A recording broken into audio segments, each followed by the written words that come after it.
This is the Flyerdelphia podcast, part of sportstalkphilly.com, with Kevin Durso, Rob Riches, and Dan Heaning. Hello, Flyers fans, and welcome back to the Flyerdelphia podcast, part of sportstalkphilly.com. I'm your host, Kevin Durso, joined by Rob Riches and Dan Heaning. So there's a lot to talk about this week because the NHL Draft took place over the weekend, and free agency is approaching this week. Coming up on July 1st is when the signing period opens. The negotiation period opened this Sunday, June 24th, right after the conclusion of the draft, essentially. So everything is starting up at this point. So this episode is going to feature a little bit of both topics. We're going to start with the NHL Draft from the previous weekend, and the Flyers made 8 selections over the weekend, including 2 in the first round on Friday night. They took winger Joel Farabee with the 14th overall pick and center Jay O'Brien with the 19th overall pick. They also selected 3 defensemen, 2 forwards, and a goalie on day 2 on Saturday. So let's get into some of these picks. First off, I'll review the day 2 picks for everybody as well who hasn't read up on a couple of them, anything like that. In the second round, the Flyers selected defenseman Adam Yinning, Swedish defenseman. Fourth round, they select another defenseman, American Jack St. Ivany.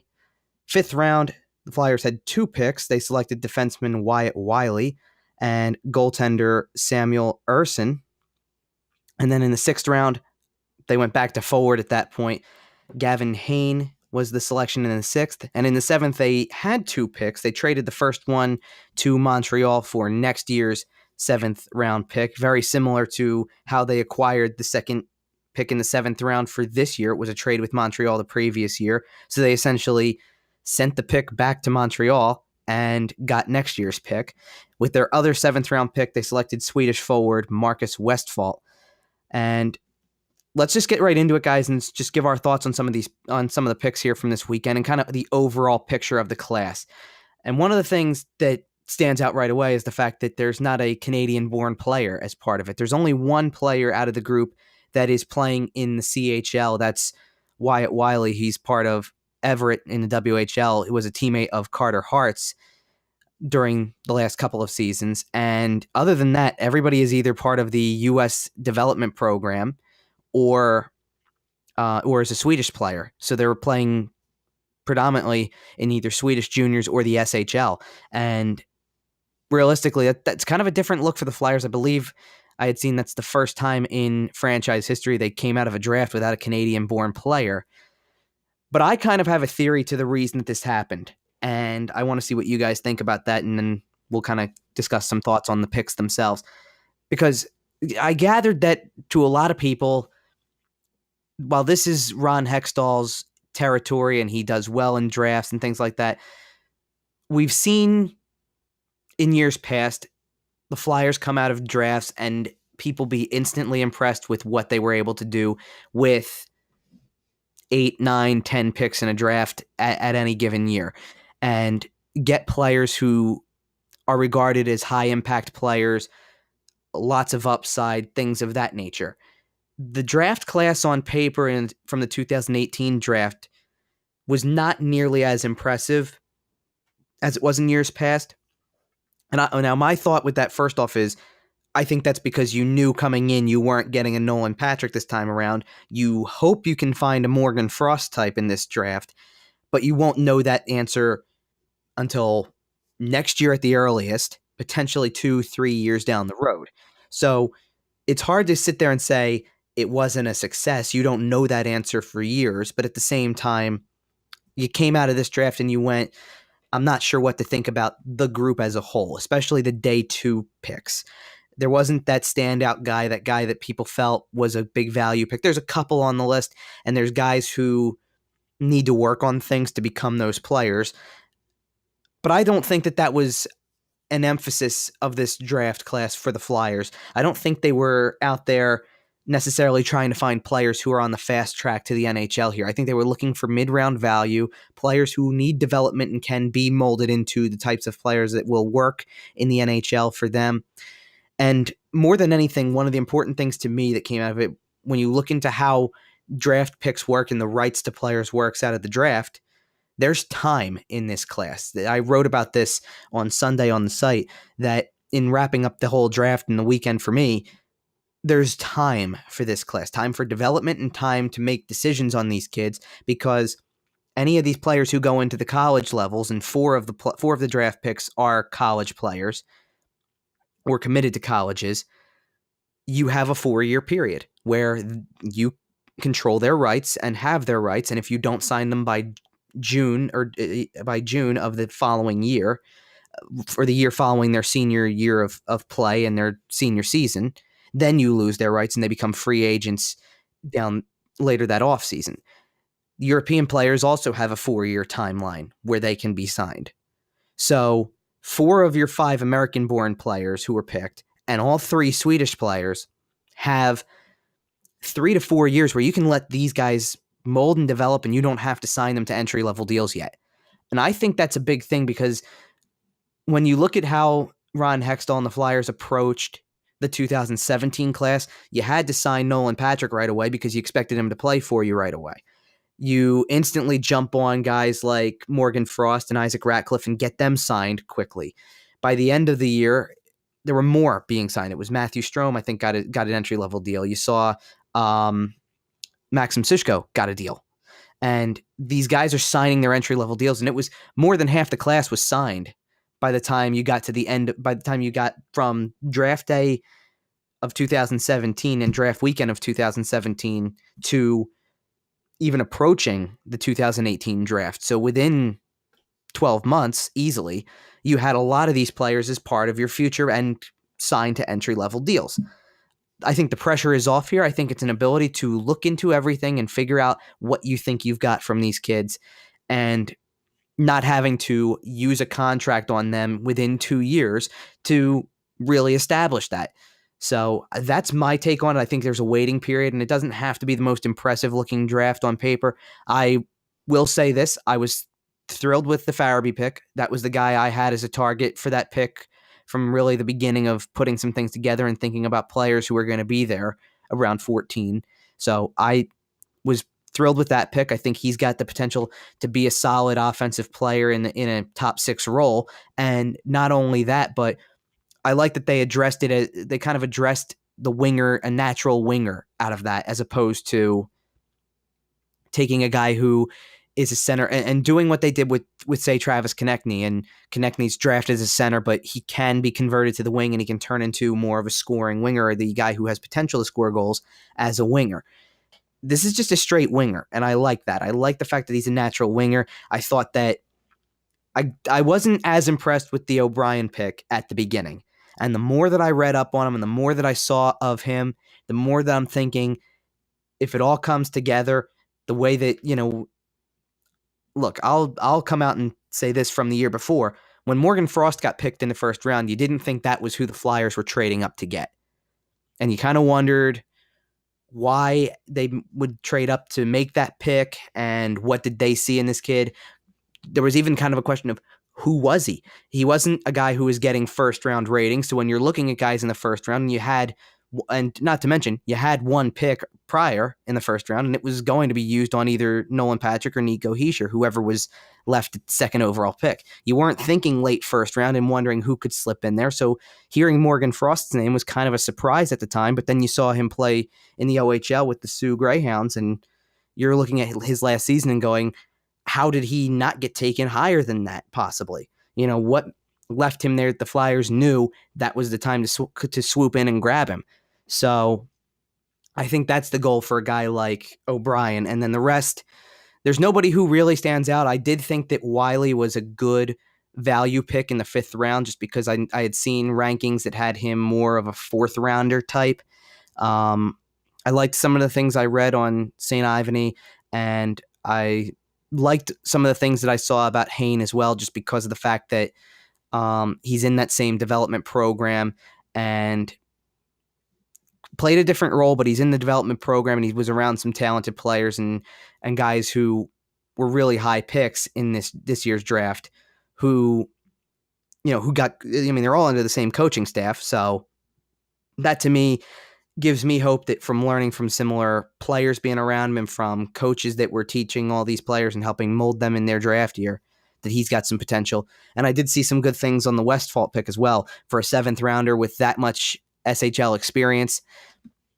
That's a pretty good value pick as well, but you don't know that answer until you get further along and have a few years pass and see their development.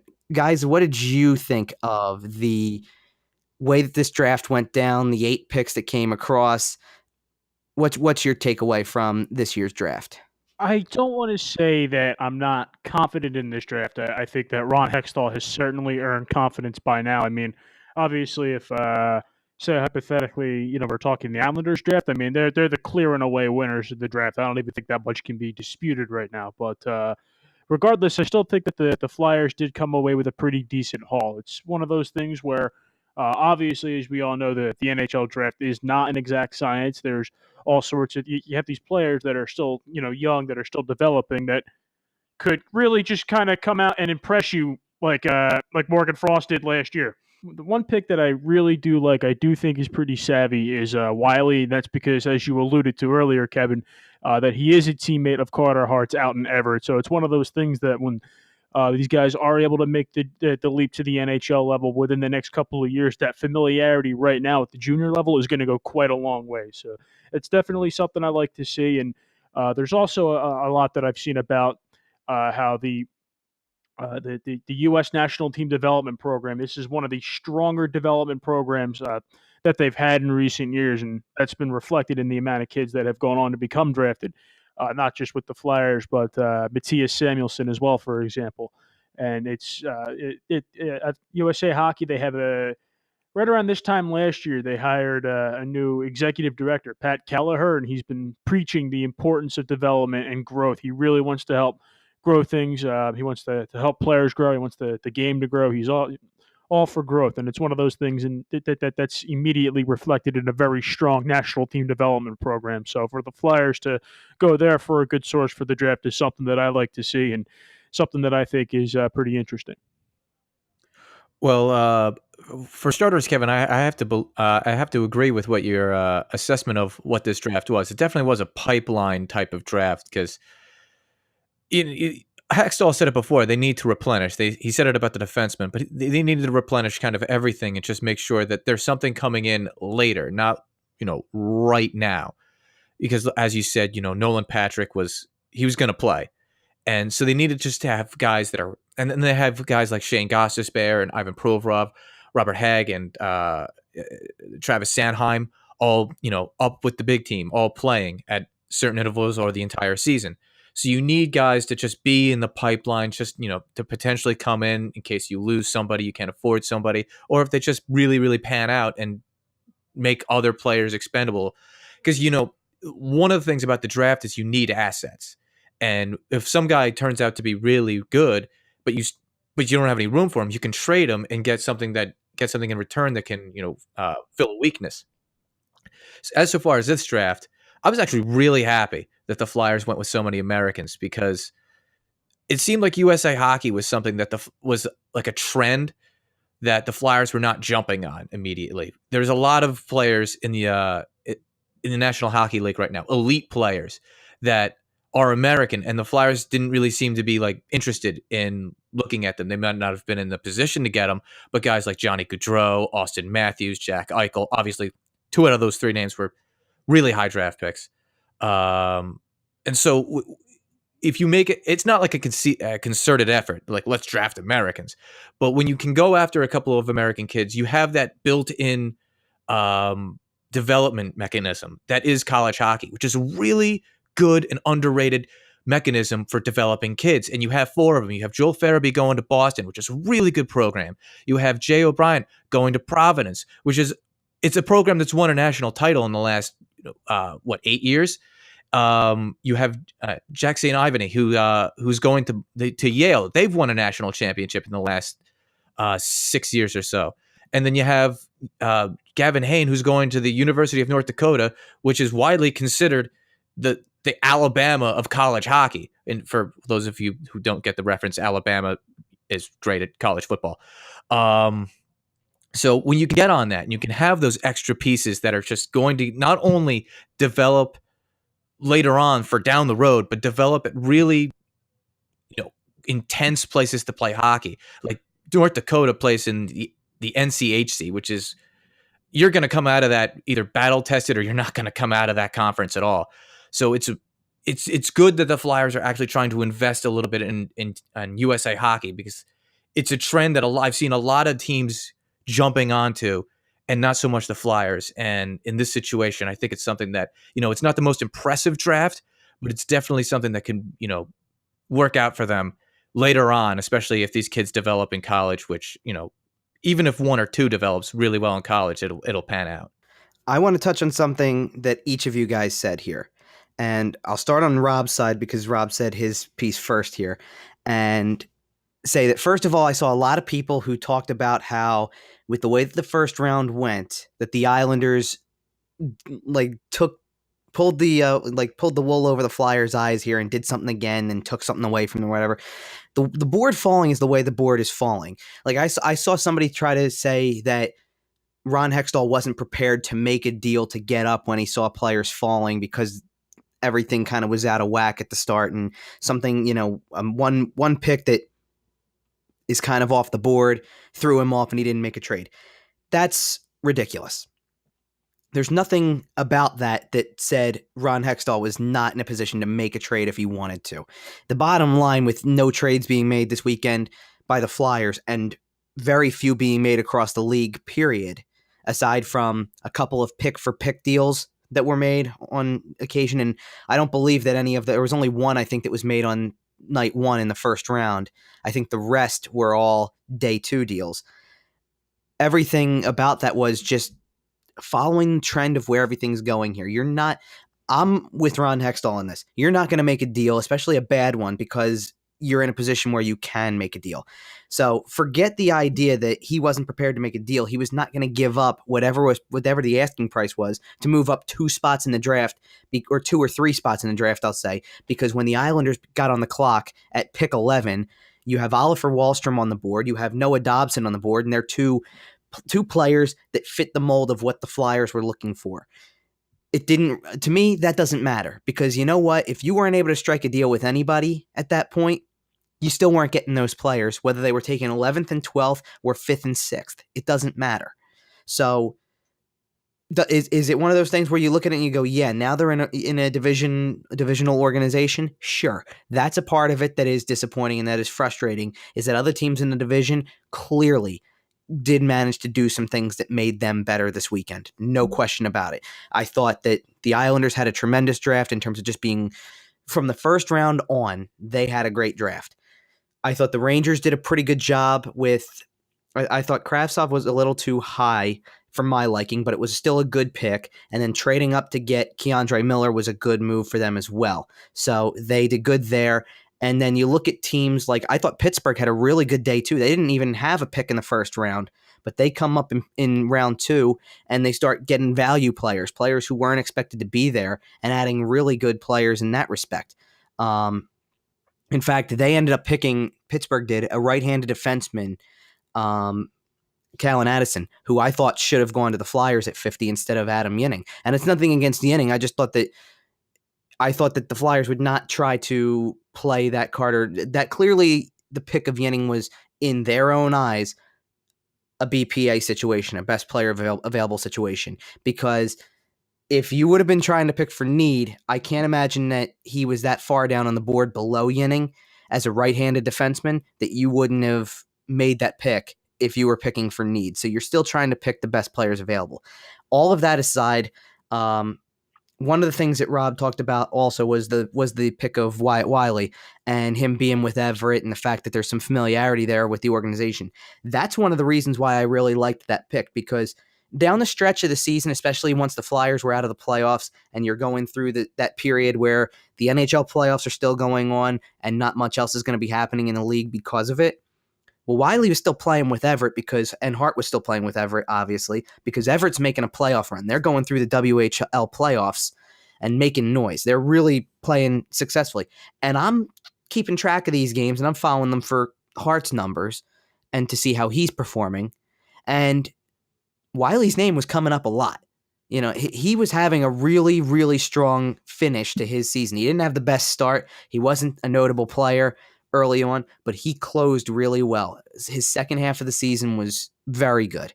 So that's why I was impressed with that pick overall specifically because of the nature of what I got to see from him, or just see how many times I saw his name come up in trying to see what happened with Carter Hart with Everett. Everett was playing really good hockey down the stretch and nearly turned that into a championship run in the WHL. To turn this into where Dan went with it, Ron Hextall came right out after the draft and said it. The WHL is normally a really strong league for players going in their draft year. And this year it wasn't that strong. But it was for American prospects. So you take where you feel like it's a strong draft. One of the things that I want to kind of tie all this in with is here we are talking about tracking a guy like Wyatt Wiley and just noticing his name coming up because we're watching to see what Carter Hart's doing. Carter Hart definitely had the attention of the entire Flyers fan base down the stretch just because people wanted to see what he was doing and how well he's performing at the WHL level and as he approaches becoming a pro. If you want to get a good look at some of these top picks, especially the American-born picks, you go down the list of the 4 players that we just talked about who are all going to colleges throughout the country and going to good programs. Joel Farabee's going to Boston. Jay O'Brien with Providence. Gavin Hain with North Dakota. And I'm not trying to look at Yale because Yale's got a good hockey program too, and St. Ivany too. They're all in good programs. And I'm already envisioning in my head Frozen Four matchups between prospects, seeing a guy like Farabee play against O'Brien or something like that in a Boston Providence meeting, or, Hain comes into the picture because North Dakota makes it to the Frozen Four, something like that. These are programs that regularly make the Frozen Four. So you're going to get to see some of these prospects potentially on a really big college stage in the not so distant future. And that's really an encouraging thing, because I think one thing that people do want to see, as they got to see with Shane Gostisbehere a few years back before he signed his entry-level deal with the Flyers, you get that performance. And not only that, but the national championship, the Frozen Four as a whole, is held in Philadelphia that year. And here comes Union College, and here comes Shane Gostisbehere, and he's going to have some of the most impressive performances that you'll see at the college level in the Frozen Four. And he's doing it in front of, basically, he's doing it in the building he's going to play his pro career in.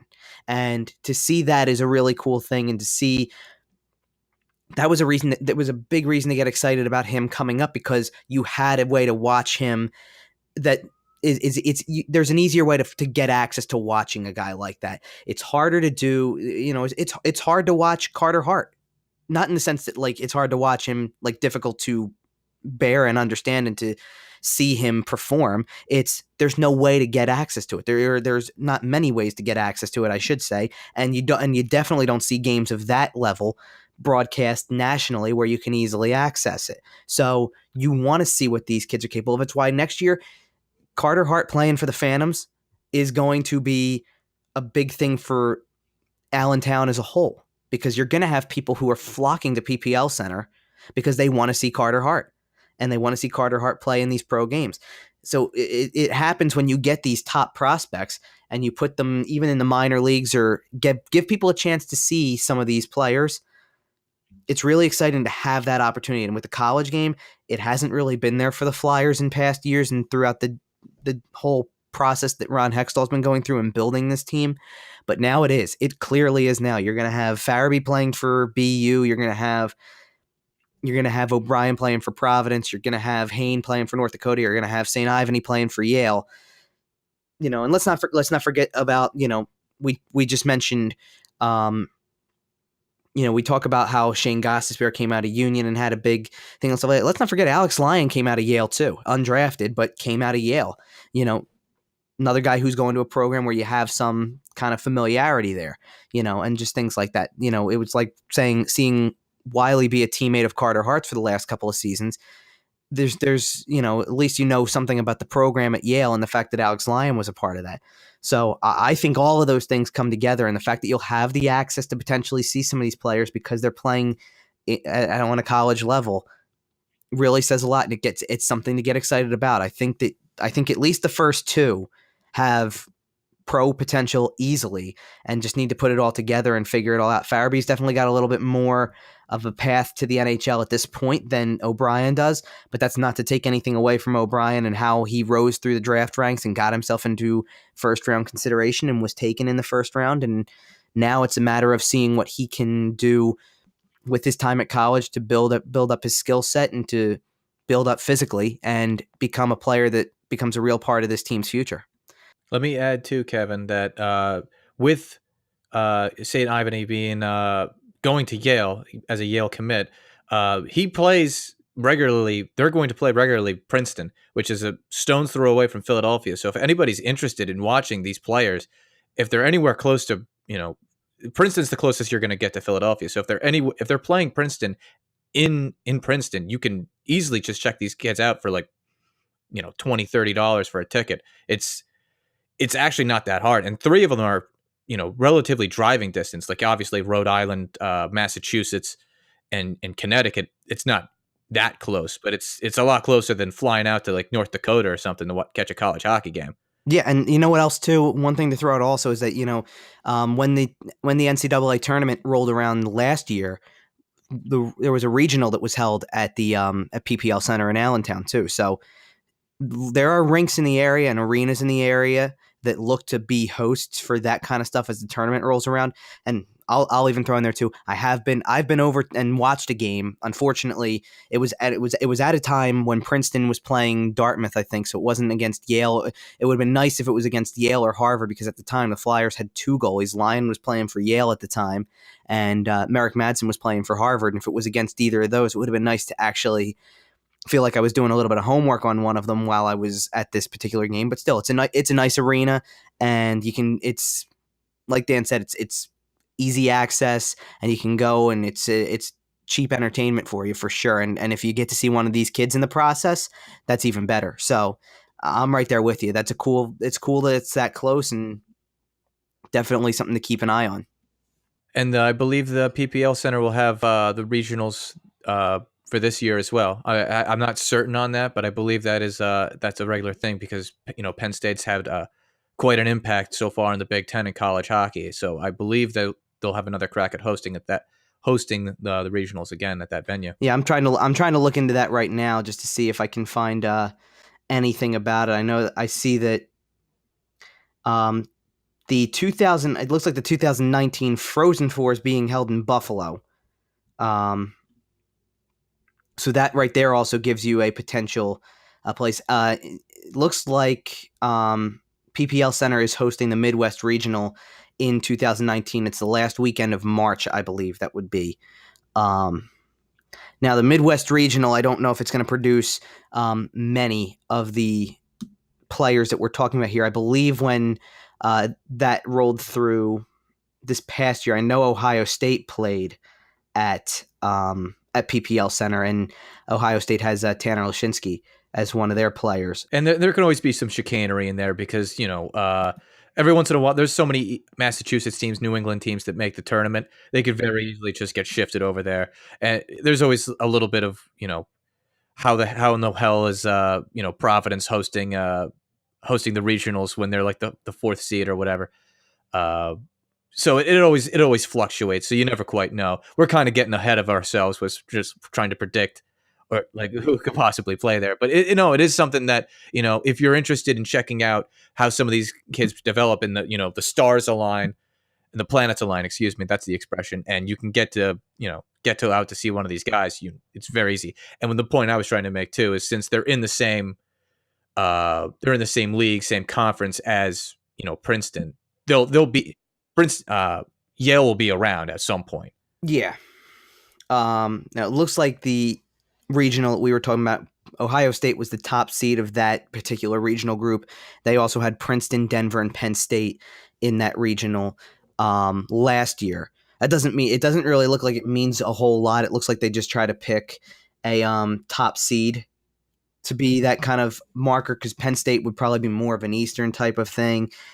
Princeton certainly fits the Eastern as well. And then Denver is a little bit more West than calling it Midwest. Providence played in a different bracket. BU also played in a different bracket. BU also, though, last year was a 4 seed in their own bracket. and did end up It wasn't a typical Boston University type season. So they're probably going to be a little bit better this year because they don't take too kindly to not being good up in BU. Yeah, they still made the Elite Eight of that group. At least they were in the quarterfinal round of the tournament at that point. So they lost to Michigan, as Michigan, by winning that game, advanced to the Frozen Four. So there you go. But it's just trying to talk about the potential of being able to potentially see these guys, especially on a big scale. Boston University in particular finds their way onto TV a lot, even in regular games sometimes. If you can find one on TV every now and then, Same thing with North Dakota. They're every once in a while they're on CBS Sports Network because they exactly. have the NCHC has a contract with CBS, so there's ways to watch these games. I admit, as a college hockey fan, trying to watch it, you're getting a bunch of college games on that new ESPN Plus, aren't you? You might. I didn't look too much into that. I know ESPN has tried to embrace college hockey a little bit more. Every once in a while, when I've checked the Watch ESPN app, you'll see like a Yale Quinnipiac type game on there, and it's neat. But don't expect the greatest angle sometimes because it might just literally be the stream that the school will send out and air on online. Let's get into the rest of the week now. Free agency begins on Sunday, July 1st. There hasn't been much in the trade market yet. We've kind of established that, but you never know what could happen there in the week leading up to free agency itself. And then you also have a few deals going down already. One being notable for sure because it takes one of the top players that was going to be available on the market off the board, and that's Washington re-signing John Carlson. That happened Sunday evening or late afternoon, if you will, and Carlson got paid big time there. He got the 8-year deal he was probably looking for and an average annual of $8 million a year. So without question, that takes one of the biggest defensive names off the board. Throughout draft weekend, John Tavares was the other name that was talked about. And while he's entertaining offers and going through the interview period with other teams, it still sounds like a lot of headway was made in trying to keep him with the New York Islanders, especially when you consider a lot of the recent developments around the Islanders. New head coach in Barry Trotz, who left Washington, about 10 or 11 days after the Stanley Cup win, and then 3 days later had a new job with the Islanders. So that happened really quickly.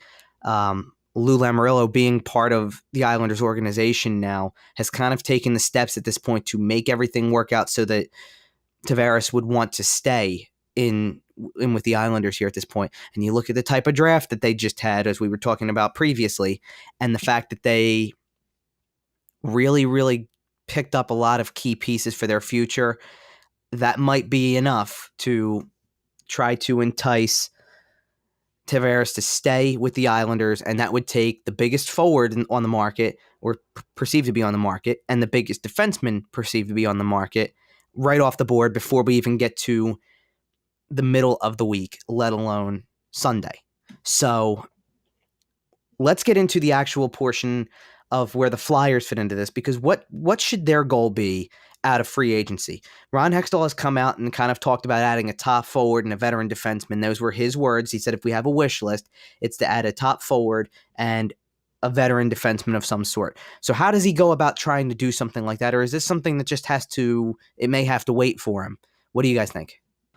Well, in my opinion, the Flyers really only need to pursue, I don't know, maybe a third line center. I'm not even that convinced of that, to be honest. I really think this is a team that can kind of just absorb its minor league players and develop them into these roles. I'm not completely weary of seeing Scott Laughton be the third line center and then having a couple kids try out for fourth line center, to be honest. Like, haven't seen Mikhail Vorobiev do it. I will throw out a couple names for third line center that the Flyers could go after, and it would be an upgrade. Obviously, Riley Nash, he played very well for Boston. He was in and out, so I don't know if Boston's going to try to keep him because they have a bunch of young kids that can come up and easily keep that offense going. And then you have Derek Ryan from Carolina. He didn't have that. He had a similar season to Riley Nash, obviously not as alluring as Riley Nash, because Boston was a very, very good team this past season, and Carolina was probably one of the most disappointing, if you don't look at Edmonton or Calgary with that too big of a lens, because those were easily the two most disappointing teams from the past season. So if you bring one of those guys on, it eases up the pressure you would put on a Scott Laughton to potentially, because if you put Scott Laughton right at third line center, you don't know if he's gonna grab the bull by the horns and really go with it. I'd like to see him get that shot though. So I'm not 100% convinced that they should go out and get a third line center, but it's definitely like the most pressing need out of anything that would be in the lineup, other than like a veteran seventh defenseman or something of that extent. Yeah, as far as free agency is concerned, I mean, it's Riley Nash is a name I really wouldn't mind seeing. That's a player I think could do all right in the orange and black. I know that they've also considered, from what I understand, Paul Stastny, which something I'm not exactly jazzed on. I mean, he would be a presence for sure, and but you saw how much fun he had playing in Winnipeg. It would be really tough to envision him going to a scenario where he can't have something like that. Try to replicate something like that again. And But I don't like the idea of them taking the second line center spot away from Nolan Patrick, Rob. nah, I mean that that's I think that I don't want to see him get pushed back down. Pushed down to third line center, but. Obviously, I mean, we'll see how it goes. This could also very much end with Valtteri Filppula coming back. Yeah, I'm not crazy about that idea either. Bringing Filppula back. I can't have him back on the team next year if I'm trying to make steps forward at this point. Yeah, it's not like he wasn't. It's not like he was bad. He wasn't a bad player, but he was just it was like a $5 million player, but he was clearly a third, fourth line center at this point of his career. He was a good player back in the day. But like right now, you're not advancing with him at third line center, like you said. No, I've said before. Look, I don't mind. Like I'm going to agree with you, Dan, in this sense where if it's not for the contract, I don't mind the contributions you got from him previously. He's making $5 million a year at that point to finish out this contract that he was on when the Flyers acquired him, and I'm sitting here and I'm looking at him going, if he was a $1.5 million player in that role, I'm probably okay with that. I'm not expecting the production from a guy who's doing that, and I'm not looking for that part of it. I think one of the big concerns, and this is one of the things that I'll say, is I have Stastny on my list of players that are targets potentially, but the only reason I do is because of the fact that I know that he's got, even at his age and at the fact that he's much more veteran player than most of the others that we'd be looking at this point, he's got the capability to still be productive offensively, and he's really, really good as a two-way guy and on the penalty kill especially. And I know that that's a big area of improvement that's needed for the Flyers moving forward. He can't be a guy who's making the money he was previously, and that's why I don't think that that's ultimately going to work out anyway. But I'm entertaining the idea of it in a role that is that third line type of role. I just don't know. I mean, I don't know that that's him though, and that's the big problem with that. Is like if that's not him at this stage of his career, and he's eyeing himself and going into the market as at least a second line center, then I don't think he's a fit with the Flyers. Simple as that. I agree with the Riley Nash thoughts. I think that he could be a valuable player. My concern with Riley Nash is the numbers, because he put up, he put up great numbers last season with Boston, but how much of that was a product of some of the guys he was playing with? He sometimes got elevated in roles. Boston had a lot of injury trouble throughout parts of the year, and that gave guys like Riley Nash a chance to be moved up in the lineup and play a little bit of a different role and be a guy who gets more offensive opportunity, and that's how all of a sudden he goes from being a guy who was not really near as productive on the offensive end for most of his career, and all of a sudden has 15 goals. I don't want to get fooled by that, even if he is a cost-effective solution. But that could be the case for next year too, because let's not forget Sean Couturier is coming off that that knee injury that he suffered when he collided with Radko Gudas in the playoff series against Pittsburgh, and then Nolan Patrick's had his share of injuries in the past, so you can't just you can't really ignore that. I'm not saying you plan for that necessarily either, but that could very well be the case where Riley Nash has to be bumped up the lineup too. Yeah, it does, and I'd hope that what happened in Boston at that point wasn't a fluke, and that like you look at that and you go, if he can be that effective player on any line on any situation, if need be, you're obviously bringing him in to be a lower line guy, but if he can step up and be that guy, then sure, it's a worthy deal. For me, out of this whole thing, knowing that they want to get a guy who's got some veteran experience defensively and try to get a forward, it's not. I don't think you're going to be able to find in free agency a top end forward, like a top forward. I just don't think it's possible at this point. The top forward that was out there or is out there is John Tavares, and then the next closest thing you're going to have, it's scary to think about, but I think that once you get past Tavares, the next best top forward in terms of offensive production is Stastny. When you look at who's still available, I mean, if you're going by centers, like James Van Riemsdyk nearly scored 40 goals last season, but like they're not looking for left wingers. It's not just that. Van Riemsdyk, to me, over the course of the year with Toronto, became less and less of a player who was effective at 5-on-5 and did all of his production when they got power play time. And it became so special teams focused that there were times that I would be looking at Toronto at times, and he was not even factoring into the 5-on-5 play. He's invisible during that portion of a game and then comes out and maybe pots 2 power play goals, and that's how he reaches those numbers. I don't want a guy who's a power play specialist at this point. That takes away from the purpose again, because at that point, I'd rather have Valtteri Filppula play the wing for me and be a little bit better defensively than James Van Riemsdyk. So I factor that in. For me, there's 2 players that I look at, and like I said, one of them's not a top forward, but I'm looking for value out of this. I'm looking for a guy who drops into that lower 6, makes that bottom 6 better. I think you've got a good enough top 6 the way that it is in essence. Sean Couturier, Claude Giroux, Travis Konechny are one line. Nolan Patrick's part of this equation. If you are focused, we'll get into this guy in a minute, but if you are focused on keeping Wayne Simmonds beyond the offseason through next season, if he factors into the future, he's part of this group, especially if he can recover and return to form. And Jake Voracek's part of that group. And then we still haven't even gotten into guys like Oscar Lindblom and so on. So there's a lot of players who factor into this group already at forward that are good production pieces. So for me, a guy I target is Michael Grabner, because he's very good two-way. He's got great speed. He's a penalty kill specialist. And yet somehow or other, every year we've watched this guy. He's played for the Rangers for several years and then, ends up with the Devils for the last part of this season as part of a deadline move. But every year he seems to come out. He's very cost effective. He's never made a whole lot of money out of this. I find that to be an interesting thing. And he comes into this and always seems to end up with a high number, with a decent amount of offensive production for a guy who's not relied on as an offensive specialist in a sense. I thought he had just retired, and then I remembered that I was actually thinking of P.A. Parento, who's also one of those guys who feels like he's played literally everywhere except for Philadelphia. Yeah, for sure. Well, look, I'm looking at a free agency list of what they're considering available free agents, and let's use available loosely here, because the Sedin twins are still on this list, and I think I scrolled through and saw Mike Fisher on here too, and they're all, obviously we know their status at this point.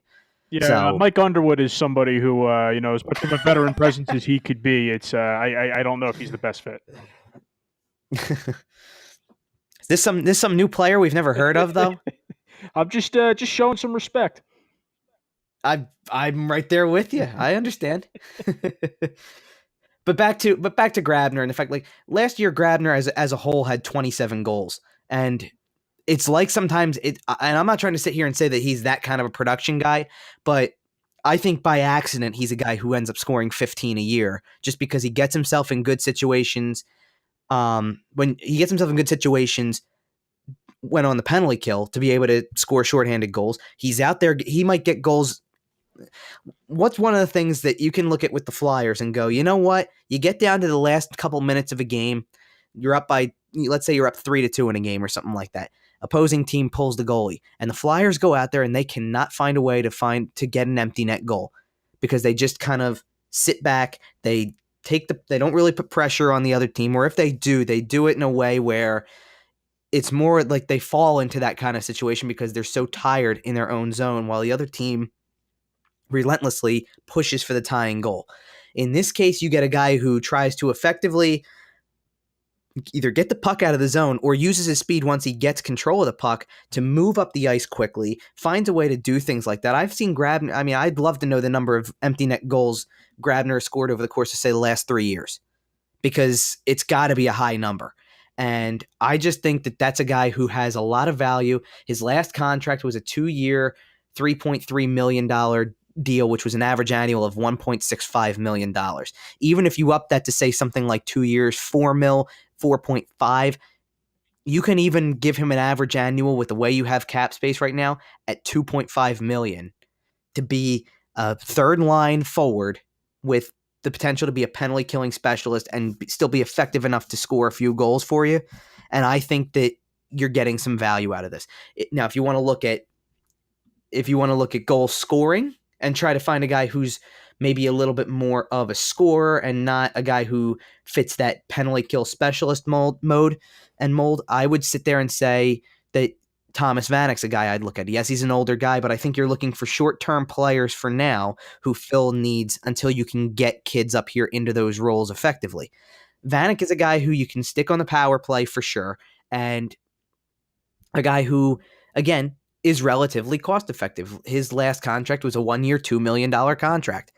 So who's to say you don't find a way to give a guy a similar kind of contract and go out and get nearly 30 goals out of him, because that's what he does. He goes out and he just scores goals. He's not a guy who is going to be out there to necessarily be a defensive specialist. So it's kind of a little off the board, and I'd still focus on that side because, even in talking about Riley Nash, that's something that Riley Nash was able to do too in last season. So I focus on guys like that just because you want to try to tackle every hole you can fill at this point. And I look at the fact that you want to get another guy who has some scoring potential. Vanek is a guy like that. Grabner could be, but Grabner's got more two-way to his game and more PK to his game than necessarily being an offensive driver of play. And that's kind of where my focus lies. Defensively, I've seen this name floated around. I just saw something earlier on Sunday about how he's getting a lot of attention. This guy's drawing a lot of attention from a lot of different teams, and he's going to be a popular person leading up to July 1st. And defensively, that's Calvin DeHaan. I'd look into him because he's coming off of a year where he had a shoulder injury that sidelined him for much of the year. But the year before that, while not being necessarily an offensive guy by any stretch, he's an effective guy in his own zone. He blocks shots, he hits people, he's good. He's plays in those situations. And I think for a change, you look at a guy who previously had a contract that had a cap hit of $3.3 million, and because of the injury, he might not get that. So you might be able to get this guy in a spot where it's more cost effective. If you can, out of free agency, give me a defenseman like Cal DeHaan and a forward like Michael Grabner at good values, short term, and all they do, and that's all that the team does for the offseason, then I'm happy with those improvements now, knowing that you've left room to allow kids to come in and are not roadblocking people, but you've improved role players. You're not going to get by Pittsburgh, Washington, Tampa Bay, teams like that with Valtteri Filppula and Brandon Manning. That's been proven. You need to do a better job than that in these role-playing situations where you have checking line out and third and fourth line out and things of that nature. You need to be better in those areas, and staying put isn't going to help that, even if you think you can improve internally, because I think the last thing you want to do is put certain guys in critical situations, or too many of those guys in critical situations. You add players like that or look into that mold, I think you're improving much more now than you think, and it allows time for those players to be accustomed to those situations and opens the door for when you're bringing all of this together, when the goalie is ready, when a lot of the other prospects are ready, it'll bring it all together. That's my thought. And I do want to throw out there again, we briefly mentioned Wayne Simmonds as part of this. The object is that Hextall's going to try to sign him now. I don't know, or sign him soon anyway, and try to get him extended beyond next season. I don't know if that's the truth. I don't know if there's any cover up to that, to try to just make sure we're masking the idea that Hextall's masking the idea that he's trying to do anything. But that'll be what it'll be. What do you guys think about that idea as a whole? The idea of, we've kind of talked about improving role players, but is Simmonds somebody who factors into this that we can consider part of the top six where you don't feel like you have to add? What do you guys think in that regard? Should Hextall do what he can to keep Simmonds around beyond next season already? Is there a wait and see period that should be involved? How do you guys approach that? At this point, I think Wayne Simmonds is a really valuable piece. That he had a down year. He was hurt, but he was still able to score. This is a team that isn't, it needs to score goals a little bit more easily than it has the last few years. And last season, you kind of saw that with the way Travis Konechny was able to snipe. Nolan Patrick was starting to find his scoring touch towards the end of the season, particularly on the power play.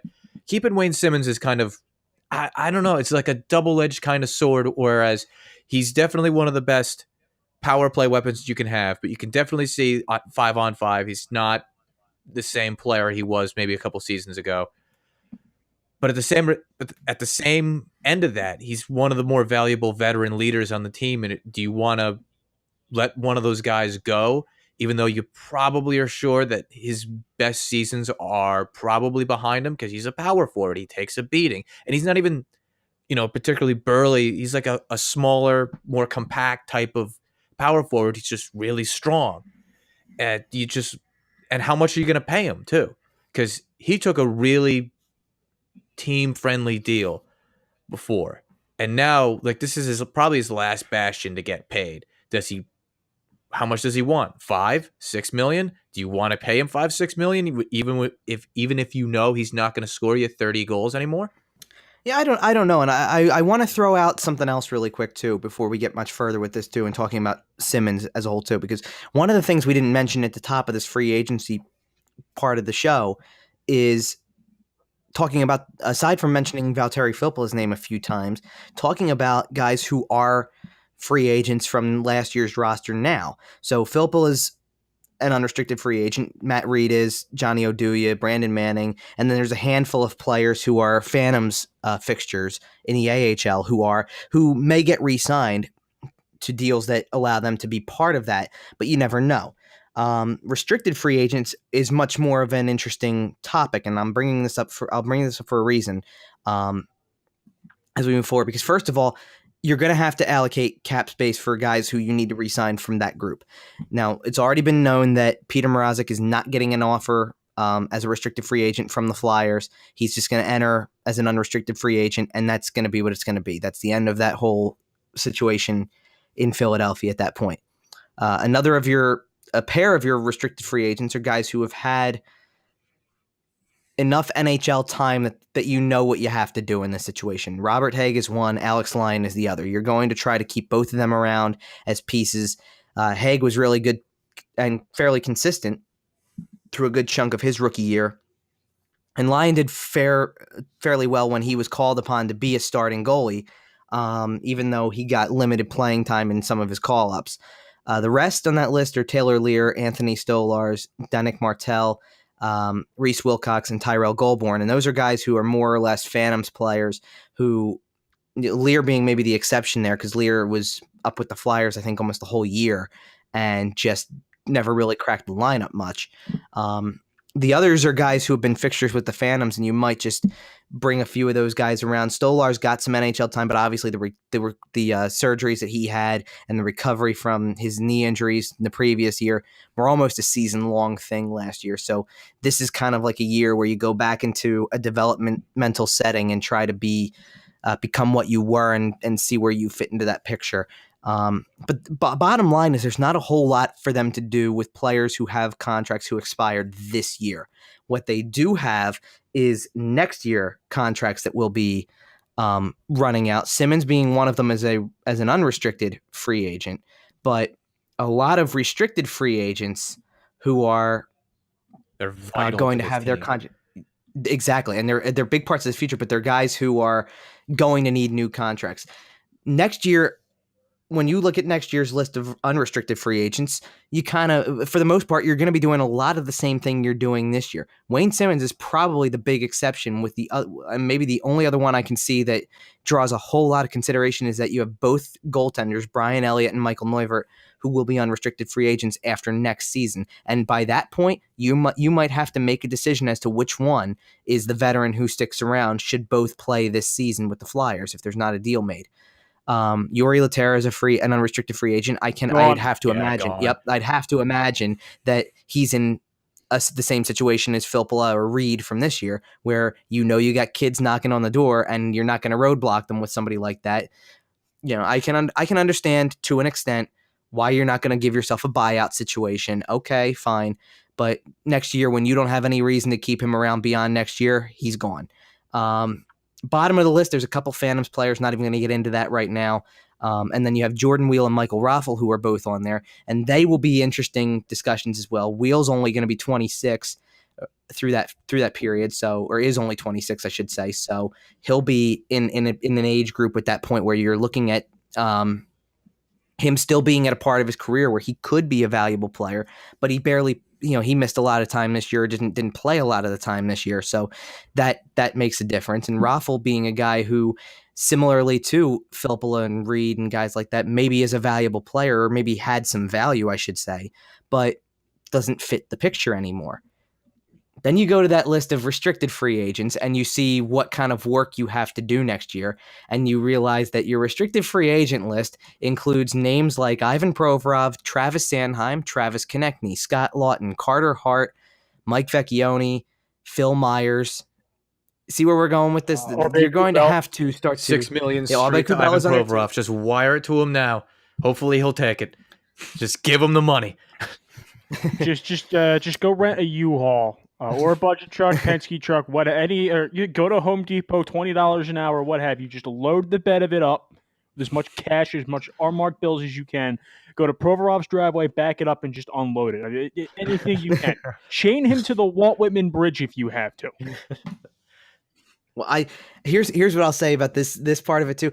I don't think that Travis Konechny is going to be making as much money as Ivan Provorov, but it's going to be substantial as well, and you might as well do the same thing or close to, because Konechny's destined for at least $4 million a year. $4 million, I would think. They're lucky if he's generous. Like if he has another season, right? Like, and if he could, if it exactly. improves off of last season, did you give him 8 years for $4 million?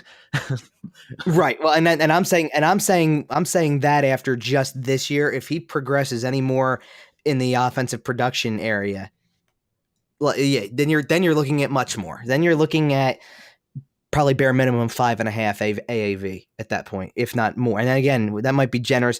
You're wondering, one of the things we will have to be wondering about those players, much like we did a year ago with Shane Gostisbehere, is, do any of them get the bridge deal, or do we just go straight to long term? We kind of learned that was kind of a learn as you go thing with Gostisbehere. You had to wait and see what came out of it, and then next thing you know, they came out with 6 years. It was certainly cost effective given what he's been capable of doing in at least 2 of the 3 seasons he's been in the NHL. And you sit there and you go, but a 6-year time frame pretty much says it all right there. You're part of the future. That's long term. So let's see what happens with some of those guys. And I do think to a lesser extent, like I mentioned Carter Hart and Phil Myers as part of that grouping. That's kind of a chill out kind of area in that list, because Carter Hart will have been through 1 year of professional hockey with the Phantoms, maybe a game or two not a game or two, but maybe a short stint with the Flyers if he's lucky, if everything works out that way, where injuries or whatever give them the reason to call him up next year, but mainly with the Phantoms. Myers is going to be in the same situation that offseason that maybe Sanheim is right now. Played part of the year maybe with the Flyers, part of the year with the Phantoms, and you go, he's still in between, which means you can still kind of do something cost effective there, even because there's just not going to be enough. There's not going to be enough of a body of work at the NHL level. I mean, you could end up finding out that the same thing goes for guys like Vecchione and Aube-Kubel if they don't get significant NHL time. Now, there's obviously, that's part of going through who's going to be on the roster and knowing everything once you get through free agency. You don't know if guys are going to if you're going to sign guys to fill some of these roles or if you're going to use players within your system to fill some roles. So it kind of all goes into that. And that's all part of it. But we really didn't talk about the guys who were coming off the books this year and what you have to pay or to use cap space for this year. So mainly and I say this because that this is what's going to be probably go toward the cap. It's only whatever you decide how you sign Robert Haig and Alex Lyon. They did also another restricted free agent who's no longer on the list because the deal was already done. This is where I was trying to go with this also, was Sam Moran got a new 3-year deal. And again, because there's not a big body of work in the NHL level, it's going to be it's a cost-effective deal. He's making $700,000 a year. That's perfectly fine for a guy who's going to miss more than half of next season recovering from the ACL injury he suffered in the playoffs with the Phantoms. And then you have 2 years of him still under contract at less than $1 million to figure this out, to see what he's got, to see if he fits into an NHL roster the way that you thought he could or thought he was close to doing, and he just could never stay healthy. So if he can get healthy and stay on the ice and be that guy he was the year before, you might see him up as well. So you have to factor all those things in. So was there anything else you guys wanted to touch on with free agency before we wrap things up?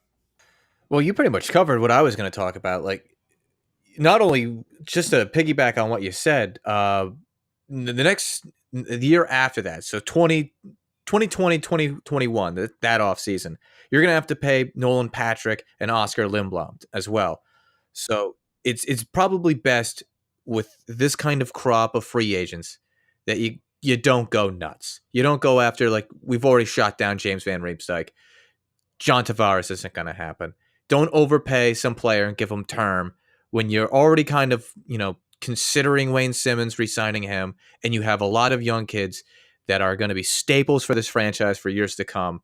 You got to pay them.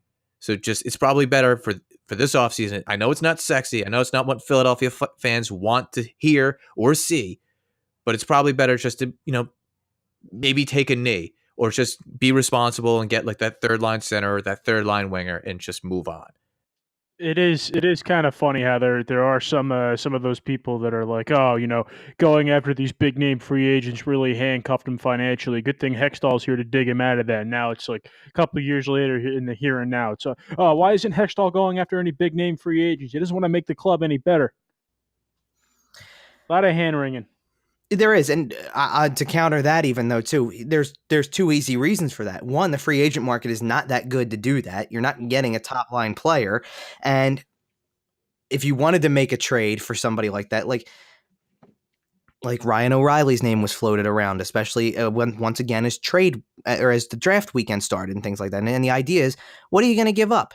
They want a top end type of player or a top end prospect. I think I saw it was a young depth player, a top prospect, and a top draft pick. Well, Hextall doesn't like to trade draft picks. He probably would be a little bit more willing to do so now than he was in years past, but he's not going to do it for something, okay, so let's say that much. Yeah. Would you trade a draft pick would you include a first round pick for Ryan O'Reilly? Possibly. But then you get to the next part, top end prospect. Which top-end prospect do you think he's going to deal? He's not dealing Carter Hart. He's not dealing Morgan Frost. He's not dealing one of those guys. Well, that's what Buffalo is going to want, or any team is going to want for a top player. So you can take that conversation and just throw it out the window at that point. It's over. You're not going to part ways with players like that in top-end prospects. So you can forget it. And at that point, you stick to what you have at the top and knowing that what's at the top has continued to evolve. I don't think people thought the Flyers' top line was going to be the way it was going in, and then you make one subtle move and go, hey, Claude Giroux, move over to left wing, and Sean Couturier comes up, and all of a sudden, you've got career highs across the board for 3 of your players who are playing together for a good chunk of the year. That's not a coincidence. There's decision-making that goes into that, and that clearly can change the way that your team is viewed. The bottom line is they need to get lines rolling in different areas. I'm curious to see what happens with Wayne Simmonds, not necessarily in terms of does a trade happen. I'm curious to see what happens with Wayne Simmonds because of the fact that I look at Wayne Simmonds and I go, I want to see how he recovers and what kind of player he is next year if he's not dealing with an injury. And if you find out that he is dealing with an injury at some point in time and it turns out to be something similar, then at that point, then you have to consider what happens afterwards.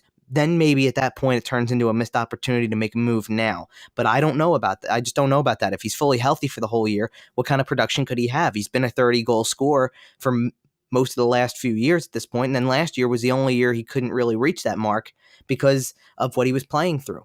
So I understand, but I focus more on the bottom six and I focus on trying to pad that grouping. And then I try to figure out what I can do to make myself better defensively in one way or the other. I mentioned Cal DeHaan, and I know that that's not necessarily the best fit possible because of the fact that he's a left-handed defenseman also, and the Flyers want to add right-handed defensemen if they can. It's just that the market's really low on that. You'd probably have to trade for a good right-handed defenseman before you found one on the market at this point in the free agent market. So that's kind of where my head's at, and you're just strapped a little bit with what you can do or how creative you can be. You're not strapped in the cap anymore, but you're strapped in what is out there that actually makes sense for your team.